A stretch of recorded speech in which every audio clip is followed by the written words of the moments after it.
Olá, sejam todos bem-vindos, à Associação Espírita Lauro Machado, e vamos então para mais uma tarefa na Seara do Mestre Jesus, nossa palestra de domingo. Hoje, dia 19 de fevereiro, nós vamos então falar sobre o tema de hoje do livro Alguém Me Tocou, Limpeza Interior. Então vamos entender essa lição. O que nos explica José Carlos de Luca, que esse livro ele é o autor.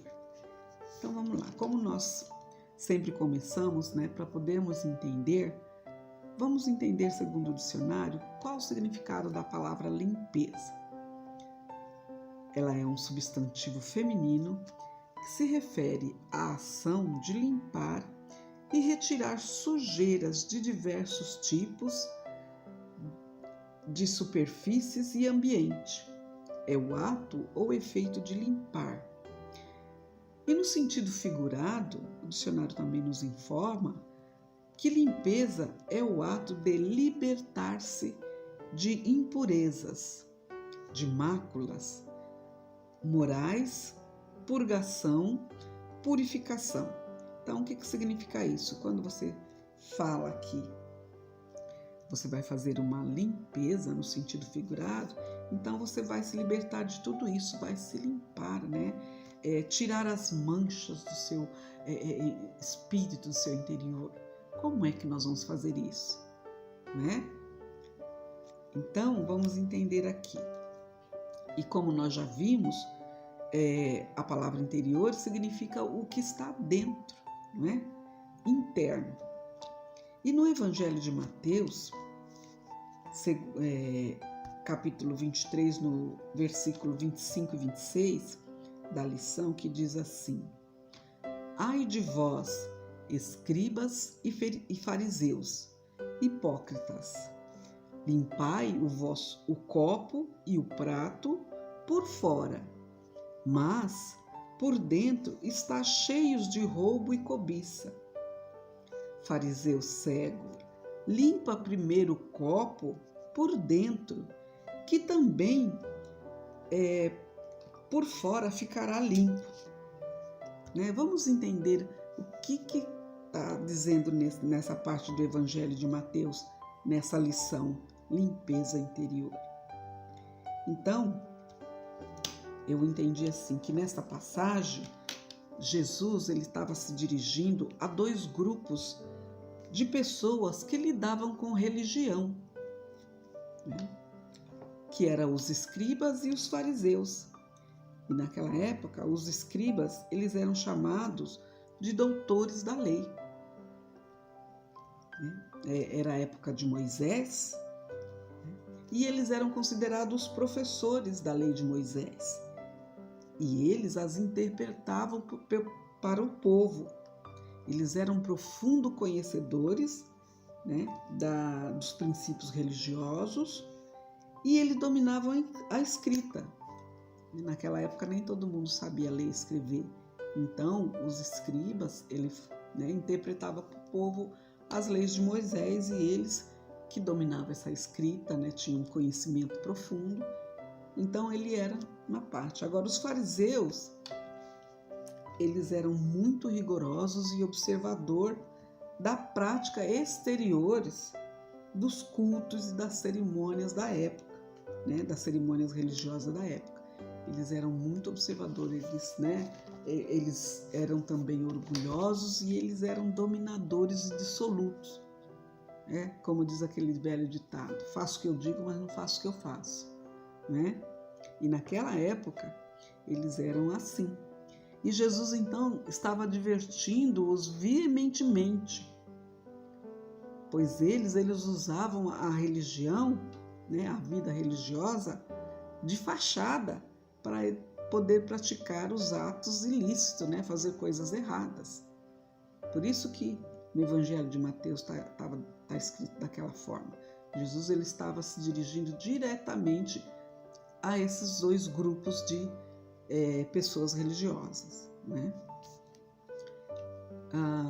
e ele explica que a vida religiosa autêntica é aquela que vivemos no íntimo do nosso coração e não no conjunto de atos exteriores, que pode não refletir o que passa dentro de nós, né? Às vezes a pessoa está lá, né, falando coisas que nem ele falou aqui, né, que os fariseus eram dissolutos, né, mas eles deveriam ter na época uns argumentos muito bons, né, uns sermões maravilhosos, mas eles não praticavam nada daquilo que faziam, né? Então é isso que ele está falando aqui, né? Então vamos refletir, né? Porque a verdadeira religião é essa aqui, né? Está no íntimo do nosso coração, né? E não tem nada que ver com a aparência, né? E não com conjuntos exteriores que eu coloquei aqui, que pode não refletir o que você é realmente, né? O que passa dentro de nós. E ele, Yogananda, que ele é um líder espiritual do Oriente, ele afirmou assim: o Senhor não pode ser subordinado pelo tamanho da congregação de uma igreja e nem por sua riqueza ou por sermões bem elaborados. Deus só visita os altares do corações purificado pelas lágrimas de devoção e iluminado pelas velas do amor. Olha que interessante. Então, quer dizer, Deus não vai olhar se a sua igreja é suntuosa, né, pela riqueza que tem na sua igreja. Ele não vai olhar para isso. Nem pelo sermão que você fala, com palavras bonitas. Muitas vezes ninguém entende nada, né? Antigamente, né, tinha um tipo de sermões que eles falavam muito em latim, então, quer dizer, o povo ficava muitos assim sem saber o que estava dizendo. Aí depois que foram, né, mudando para que, traduzindo, porque nem todo mundo tinha latim para entender, né? Então, é isso que ele está falando, você tem que falar uma linguagem que o outro entenda, porque nada adianta se você começar a orar por aquela pessoa numa linguagem que ela não vai entender, porque ela também, né, a gente também tem que participar, né? E no sermão, para que você entenda, para que você, né, possa discernir, ter a fé raciocinada, você tem que estar entendendo, não é? Então, esse Yogananda aqui, ele disse que Jesus não vai olhar isso. Ele vai sim, vai visitar os altares dos corações que são purificados pelas lágrimas da devoção, né? E iluminados pela vela do amor. Então você tem que praticar o amor, a caridade, a benevolência, né? E a doutrina espírita nos ensina que o templo vivo de Deus somos nós, né? Mas não precisa de suntuosidade. Basta ser humilde e amar a Deus sobre todas as coisas e o próximo como a ti mesmo. E amar ao próximo como a si mesmo é desejar para o outro o que quer para si. É combater os sentimentos negativos e vícios, como orgulho, egoísmo, etc., que são as chagas da humanidade, fazendo essa limpeza interior, né? Tirando tudo isso para fora, e vamos adquirir virtudes como o amor, o perdão, a humildade, né? A caridade, etc. Isto é a verdadeira religião, e não as aparências. E a gente sabe que para Deus vale mais a intenção e não as palavras bonitas, as aparências. E nessa mesma lição, ela traz um trecho da carta de Tiago sobre religião e explica o porquê ele escreveu dessa forma. E o trecho diz assim: alguém pensa que é religioso se não souber controlar a língua, a sua religião não vale nada e ele está enganando a si mesmo. Olha que profundo, né? Então ele diz que muitos se dizem religiosos, né? Mas se não souber controlar a língua, então a sua religião não valeu de nada, ele não entendeu nada, né? Não entendeu os ensinamentos de Jesus, que a gente tem que ser humilde, tem que auxiliar o próximo, não pode julgar, né? Tem que entender que tudo que você faz para o outro vai voltar para você, né? Tem que compreender que às vezes num ato, vamos dizer assim, deprimente do outro, a gente não sabe o que está acontecendo com ele. Então é isso que ele quis falar, ó, né?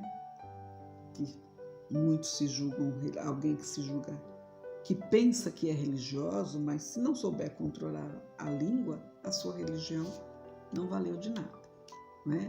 E hoje em dia a gente diz assim, que a religião ela tem que fazer de você uma pessoa melhor.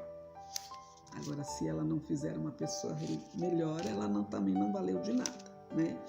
E você não entendeu nada, né? Então vamos entender por que Tiago escreveu isso. Ele escreveu isso porque após a crucificação de Jesus, Tiago e Matias, eles caminhavam em direção à cidade de Betânia, conversando, né, a respeito da traição de Judas. Mas eles teciam severas críticas em tom depreciativo de Judas, né, taxando-o de representante das trevas. Então, de todo o trajeto, né, antigamente não tinha carro, não tinha nada, é só animal, mas eles estavam caminhando. E pelo jeito o trajeto era longo, porque eles estavam falando tudo isso, né, estavam tecendo essas críticas sobre os Judas em tom depreciativos, né, e até falando que ele era representante das trevas, e eles não percebendo, né, que o que teria acontecido com o Judas? Poderia ter sido um momento de fraqueza ou falta de vigilância. Jesus ele ensinou, principalmente para ele apóstolo, né, para eles apóstolos, o orar e vigiar. E eles tinham um exemplo de Jesus que sempre, né, falava isso, orava, né, subia para orar, né? Então eles não perceberam que poderia ter sido um momento assim de fraqueza, uma falta de vigilância, né? Que culminou então na saga de Jesus, que todos nós já sabemos. Então, e no decorrer da viagem, uma luz resplandecente aproximou dos dois, né? E eles ficaram temerosos, mas eles reconheceram aquela luz, que aquela luz era Jesus. O mestre então estendeu a mão para Tiago e não falou nada, só estendendo a mão. E quando eles reconheceram que era Jesus, né, eles ficaram emocionados e Tiago pediu então para que ele voltasse para Jerusalém, né? E o Cristo então respondeu para Tiago com um tom firme e doce, né, para que eles pudessem entender a mensagem. Primeiro ele pegou na mão sem falar uma palavra. E quando o Tiago pediu para que ele voltasse a Jerusalém, então aí ele falou, um tom bem firme e doce: não, Tiago, não vou agora para a cidade. Sigo em missão de auxílio a Judas. Olha que interessante, Judas que traiu Jesus. E ele tinha a missão de auxiliar Judas. Olha que interessante. Então, naquele momento, Tiago e Matias, eles ficaram tão envergonhados, né? Pois eles eram discípulos do Mestre, e o Mestre perdoou. E eles estavam ali como sendo juízes severos, né? E foi a partir deste encontro que Tiago então escreveu aquelas palavras, né, para nos ensinar a respeito da necessidade de controlar a nossa língua, pois sem isso a nossa religião não valeu de nada, né? Porque ele pensou, eles que eram apóstolos de Cristo, teve todo aquele ensinamento diretamente de Cristo, e eles agindo dessa forma, então eles ficaram muito envergonhados. Então, a hora que ele percebeu isso, aí ele se arrependeu, né, e escreveu isso para que a gente tomasse, né, ciência, que nos ensinasse, para que ficássemos vigilantes. Porque se você tem uma religião e você a segue, né, então você precisa saber controlar a sua língua, porque senão ela não vai valer de nada, né? E Jesus, ele nos ensina que não importa o que entra na boca, importa o que sai da boca, porque o que sai da boca vem do coração. Então, se você tece essas críticas sobre qualquer pessoa, se você fala mal de qualquer pessoa independente, então quer dizer, essas coisas que estão saindo para fora, estão saindo do seu coração. Então você precisa tomar ciência e limpar, fazer essa limpeza dentro de você, né?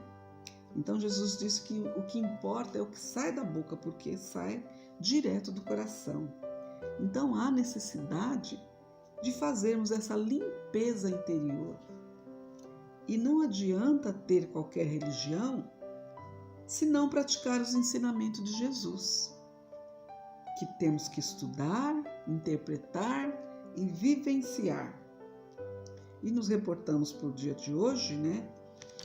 Para entender melhor, seria como manter a hóstia sagrada na boca e minutos depois encher essa mesma boca com palavras malsãs. Não adiantou nada, não é?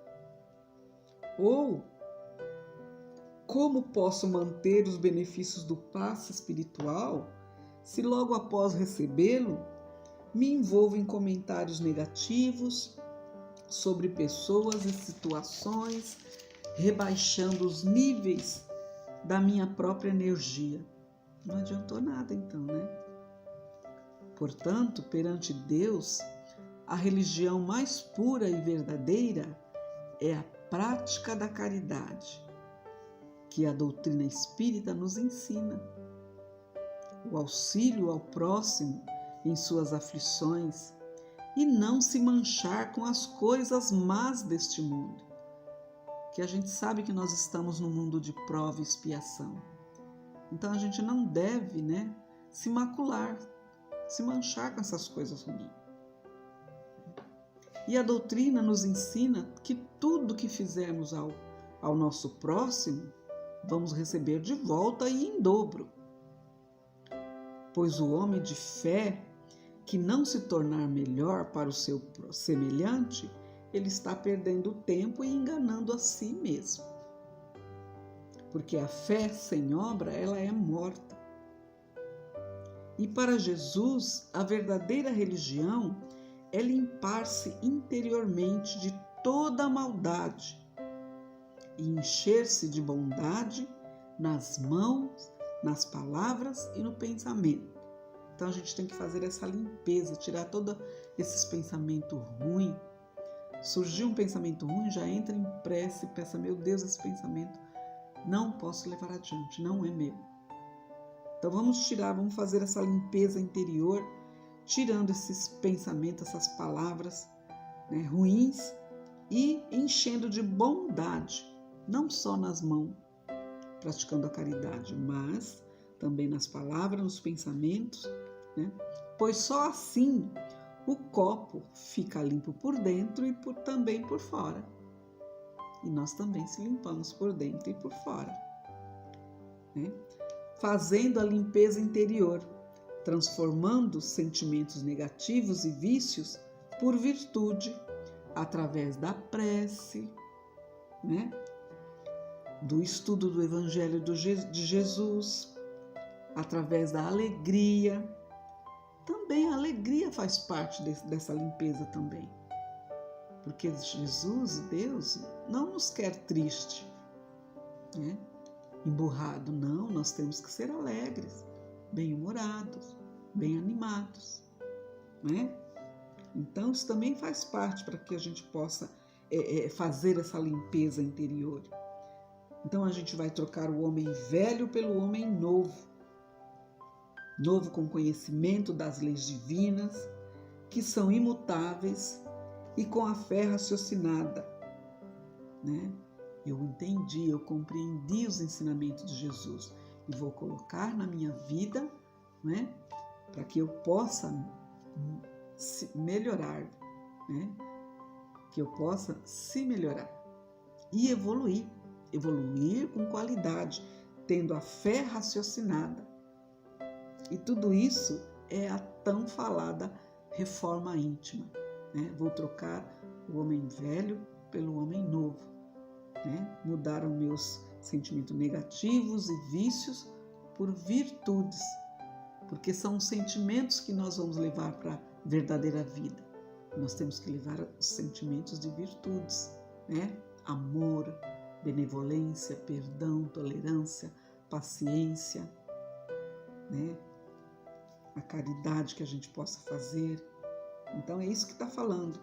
E também no final da lição tem também uma oração muito bela também, que eu vou ler agora para vocês, que diz assim: Mestre, olho para a minha vida religiosa e constato que na maioria das vezes estou vivendo mais de aparência do que de qualquer outra coisa.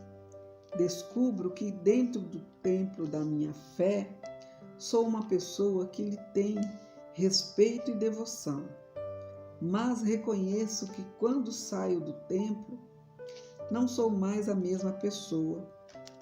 Você me ensina a amar e meu coração anda tão fechado em meus próprios interesses.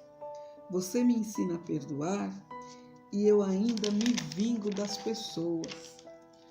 Você me ensina a promover a paz e eu teimo ainda em guerrear com as pessoas que me contrariam. Você me fala de humildade e eu tantas vezes sou tão orgulhoso. Ajuda-me, mestre amigo, a não ser mais hipócrita, a não lhe procurar apenas quando um problema me atordoa e depois esquecê-lo. Até a próxima dificuldade. Ensina-me a ver que suas lições são caminhos de paz e felicidade, que eu devo percorrer em minha vida e não apenas recomendar aos outros. Que assim seja. Linda, né? Uma prece muito linda. E hoje também, né? Domingo de Carnaval. Ontem a gente falou também sobre um pouquinho do Carnaval, né, na visão espírita, e eu vou repetir hoje, né, para que a gente tenha também esse conhecimento, porque ontem, sábado de Carnaval, hoje, domingo de Carnaval, amanhã também, terça-feira, até terça, né, aí tem quarta-feira de cinza, que a Igreja Católica tem, né, após a quarta-feira de cinza é a semana da Quaresma, né, mas vamos entender um pouquinho sobre o Carnaval na visão espírita. Então, essa é uma oportunidade, né, da gente saber um pouquinho mais, né, dessa festa que é maravilhosa, né? A maioria gosta, outros nem tanto, outros não gostam, mas vamos entender, né, o que está dentro, o que fala a visão espírita sobre o Carnaval. Será que é pecado? Será que a gente pode se divertir? Então, eu li algumas matérias na internet e eu vou compartilhar com vocês. E eu achei bem interessante. Eles dizem assim que o Carnaval ele é considerado a festa da carne. Então, são 4 dias de festas regadas de excesso de bebida, de álcool, de sexo, de curtição, de sensualidade, tudo ao excesso. E como nós sabemos, nós espíritas que estudamos, nós sabemos que todos nós temos o livre-arbítrio que nos é dado por Deus, nosso Pai Todo-Poderoso. E também Jesus, ele nos ensinou que não devemos julgar ninguém, por causa disso mesmo, porque todos nós temos o livre-arbítrio. né? Mas só que nós precisamos entender que assim como nós temos o livre-arbítrio, que o tribunal real mesmo não se encontra na terra, ele se encontra dentro de cada um de nós, né? Foi por isso que Deus nos deu o livre-arbítrio, porque a gente entender isso, que a nossa consciência, né, é o nosso juiz, né? Então, Bezerra de Menezes ele tem um conceito sobre o carnaval que diz assim, que é uma festa que ainda guarda vestígios de barbárie e do primitivismo, que ainda reina entre os encarnados, marcado pelas paixões do prazer violento, visto que é uma festa cujo padrão vibratório de grande parte dos foliões encontra-se baixo, mesmo quando estamos num padrão mais elevado. Acabamos por nos contaminar pelo ambiente, né? Se não estivermos com intenções bem definidas e elevadas, né? Aí é a importância do orar e vigiar. E se a gente não estiver firme nas intenções, né? Se elas não estiverem definidas e elevadas, baixa muito no nosso padrão vibratório. Emmanuel também diz, né, que o carnaval, né, ele fala que, a respeito do carnaval, que como os espíritas que somos, fortemente nós somos induzidos a não participar de tais, né, tipos de comemoração que não são sadias às nossa alma, né? Que não são sadias à nossa alma. Não é porque temos uma doutrina que ela é moralista e reprovadora, não é por isso. Mas é porque nós entendemos as consequências do mau uso do livre-arbítrio. Nós já conseguimos compreender, né, que isso traz consequência quando a gente usa o livre-arbítrio mal. E também da infalibilidade da lei de causa e efeito. Essa lei de causa e efeito é uma lei natural, então ela é infalível, né? Toda causa tem o seu efeito. E sabemos que todos os atos de excessos, seja no carnaval ou em qualquer outro dia de nossa vida, será cobrado à medida em que foi cometido. E o que o melhor para a nossa vida futura é evitar contrair mais débito diante da lei de Deus. Olha que interessante. Então ele explica, Emmanuel explica aqui, que todos os atos que são em excesso, né, independente de que sejam, todos eles que sejam em excesso, né, não precisa ser só no carnaval, pode ser no nosso dia a dia. Ele traz uma consequência e ele vai ser cobrado à medida, né, que foi cometido.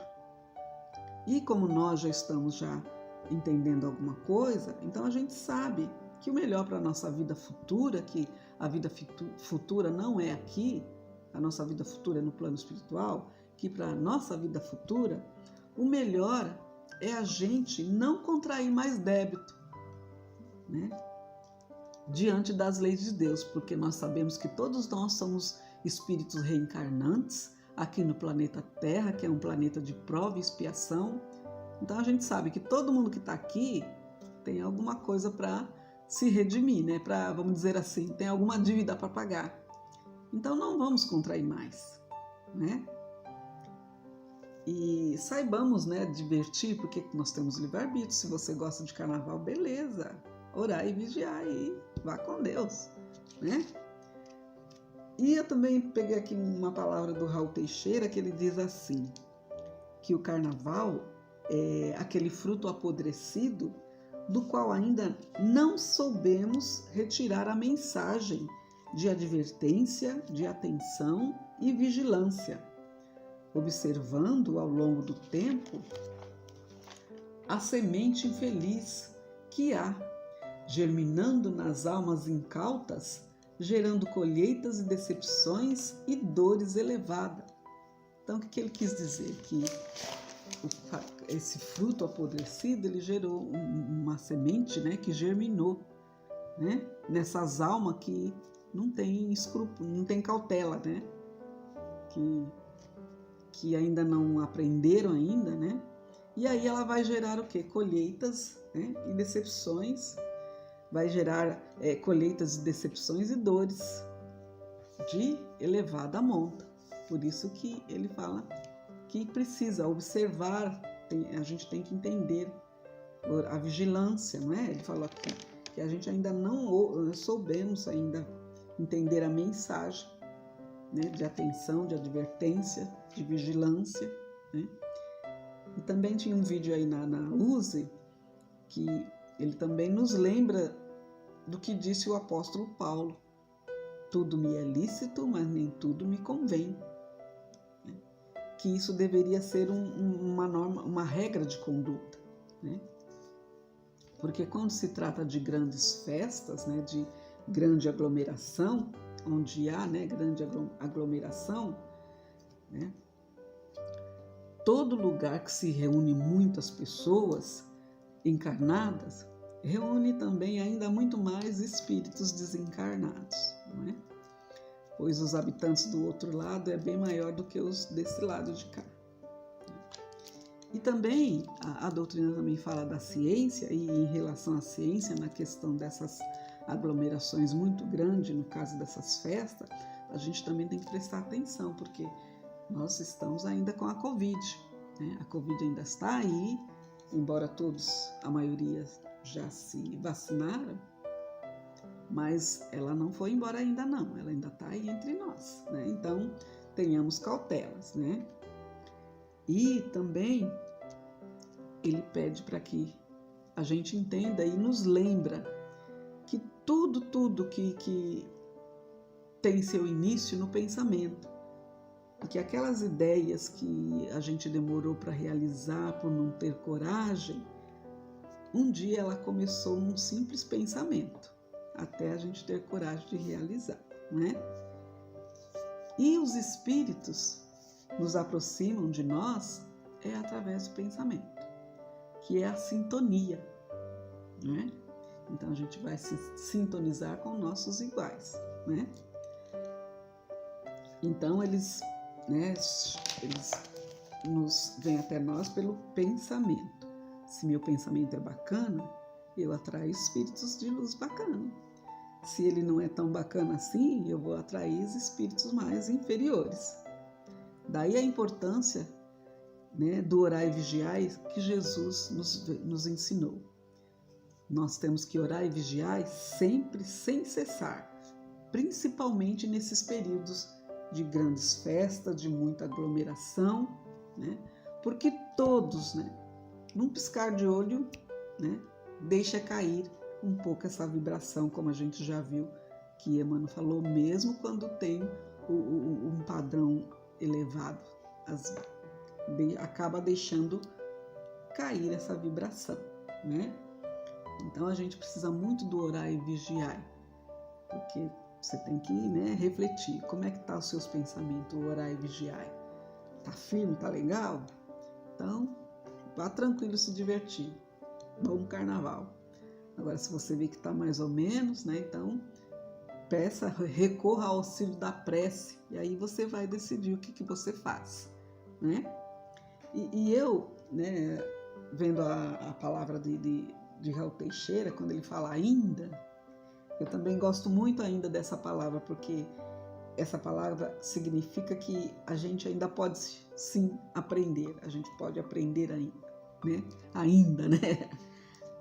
Significa que podemos sim aprender, se esclarecer, ter a fé raciocinada e entender que o carnaval, nos dias de hoje, ele é uma festa cultural e onde há várias informações, sim. É muito interessante e eu, como gosto muito, eu acho muito interessante e dá assim como se fosse uma aula, né? Essas informações com o samba enredo, com as confecções da fantasia e etc. Tem várias coisas. É uma verdadeira aula assim, de história principalmente, de geografia, de artes, de música, ver aquela bateria tocando no mesmo ritmo, todo mundo naquele mesmo compasso, gente, é fantástico, né? Então, né, a gente consegue ver um grande número de pessoas se movimentando harmoniosamente, tudo, né? Então, quer dizer, é uma verdadeira aula, né? Tudo harmoniosamente e dentro daquele ritmo, daquela harmonização, há muita energia e muita vibração, né? E se os foliões soubessem, compreendessem isso, que eles podem usar essa mesma vibração, essa mesma energia para praticar o bem, o carnaval seria bem mais agradável, né? Então, assim, eu me despeço da palestra de hoje, espero que vocês tenham entendido. E bom carnaval a todos, que Deus abençoe a todos. E lembre-se, né? Você pode se divertir? Pode, você tem um livre-arbítrio. Mas, né? Disciplina, disciplina, disciplina.